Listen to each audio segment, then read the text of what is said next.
திருமாவளவனே நீயா நான் பார்த்துருவோம்டா. சிதம்பரத்தில் நாங்க மீட்டிங் போறோம்டா. இதே பறையர் சாதி பற்றும் பிரசாதி நட்பும்னு சிதம்பரத்தில் மீட்டிங் போடுறேன்.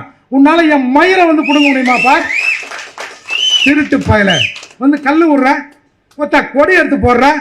தர்மபுரியில உன் கொடி ஏத்த முடியலடா. இதோ இருக்கிற அந்த கள்ளக்குறிச்சியில ஒரு பெரிய கட்டை கட்டி ஒரு 50 அடி 60 அடியில கொடி வைக்கிறான். நீ ஏத்திட்டு போன உடனே அந்த கொடியை இழுத்து ரெவன்யூ கடாசுது, உடைச்சு போடுது. என்ன பிடிக்கிட்டியா? மொத்த மீசை மட்டும் பெருசா வச்சிருந்தா கரப்பா மூச்சு கொடுத்தா மீசை இருக்கு. கரப்பா மூச்சு கொடுத்தா மீசை இருக்கு. ஒரே ஒரு 20 ரூபாய் இட்டு போதும் அந்த கரப்பா மூச்சு ஒழிக்கிறதுக்கு. இன்னும் கதை காட்டுறீங்க.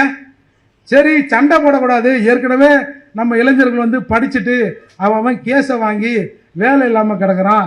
திரும்பவும் நாம் இந்த இளைஞர்களை சண்டை போட விடக்கூடாது அப்படின்னு சரி படித்தோம்.